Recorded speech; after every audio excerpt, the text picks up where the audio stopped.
24. dan Šmarnic, ko zvemo, kam po pomoč, če nas je strah in kako čutijo mame. Po nekaj dnevih je Peter spet zavil v cerkev.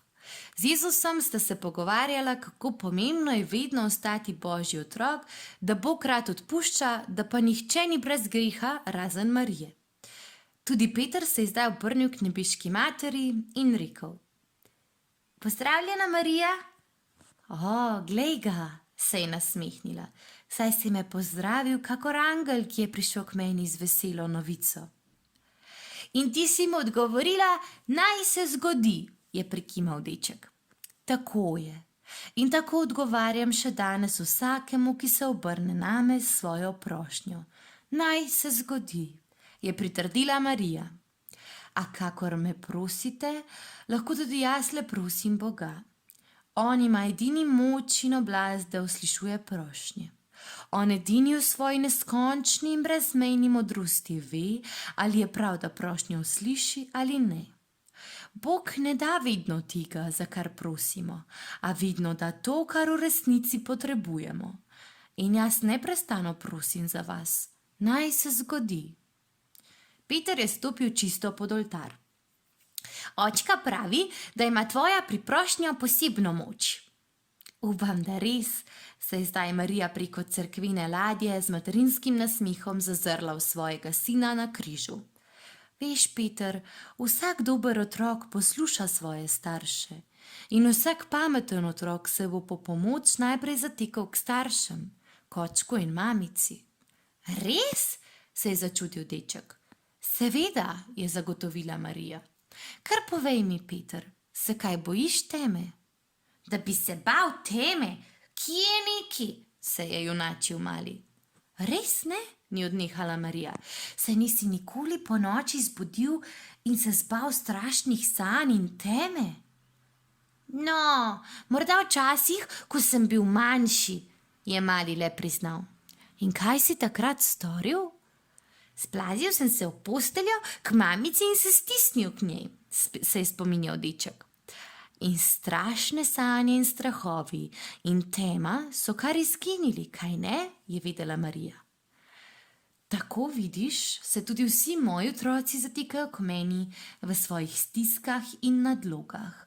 In jaz jih branim pred strahovi in jih varujem pred večno temo. Peter je pomislil na svoje starše, na svojo mamico. Kako ga objame, kadar mu je hudo, kako ga tolaži, ko je žalosten in ko ga boli, kako skrbi zanj, kadar zboli. Spomnil pa se je tudi, kolikokrat je mamica že jokala zaradi njega, kolikokrat jo je že prizadel, užalil in ni mogel kaj, da ne bi vprašal. Marija, pa te je Jezus kdaj spravil v solze? Si bila kdaj žalostna zaradi njega? Te je kdaj užalil? Užalil? Jezus? Kako bi le mogel?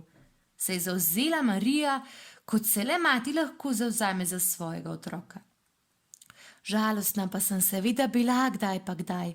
Vsaka mati je žalostna, ko njen otrok odraste in je kar na lepem ne potrebuje več, ko odide od doma in jo zapusti. A to je del življenja, del Božjega načrta. In boli, čeprav veš, da je tako prav in da tako mora biti. Najbolj žalostna pa sem bila, ko sem ga videla trpeti, ko sem ga videla umreti. In ko mu je vojak s sulico prebodel srce, me je, čeprav sem slutila, da to ni konec, bolelo, kot bi sulica šla skozi moje srce.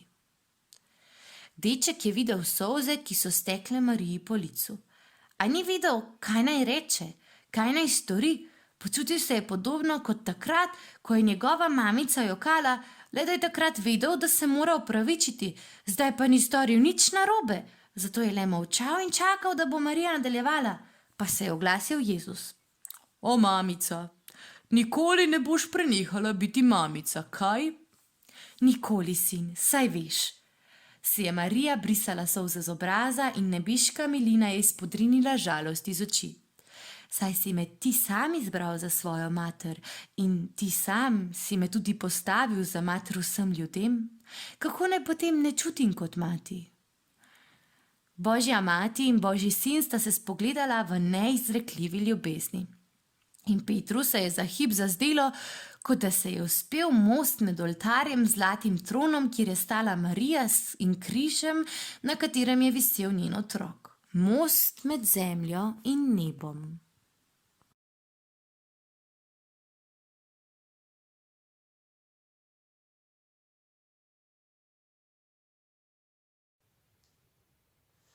Živijo, otroci!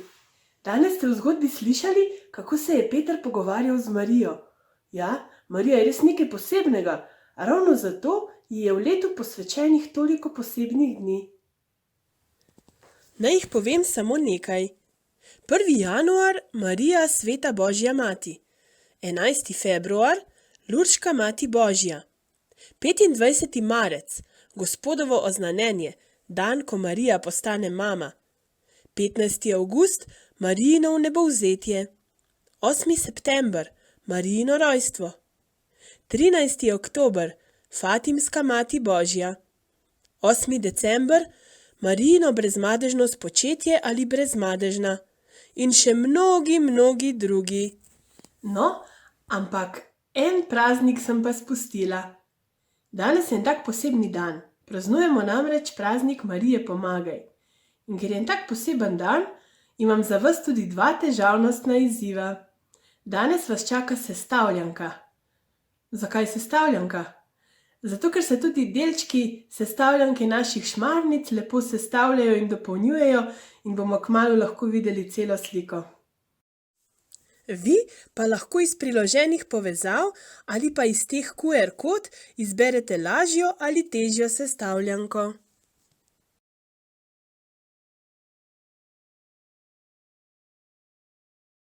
Dragi otroci, skupaj sedaj zmolimo še sklepno molitev. V imenu Očeta in Sina in Svetega Duha. Amen. Marija je naša nebeška mati. Je kot mati, ki objame otroka, kadar ga je strah. Je kot mati, ki pomaga otroku, kadar je v stiski. Marija nas ima neizmerno rada in Jezusu posreduje naše prošnje in zahvale. Marija je kot most med zemljo in nebesi. Zato jo danes slavimo in prosimo. Zdrava Marija, milosti polna, Gospod je s teboj. Blagoslovljena si med ženami in blagoslovljen je sad tvojega telesa, Jezus. Sveta Marija, Mati Božja, prosi za nas grešnike, zdaj in ob naši smrtni uri. Amen. Slava Očetu in Sinu in Svetemu Duhu, kakor je bilo v začetku, tako zdaj in vselej in vekomaj. Amen. V imenu Očeta in Sina in Svetega Duha. Amen. Pa lahko noč.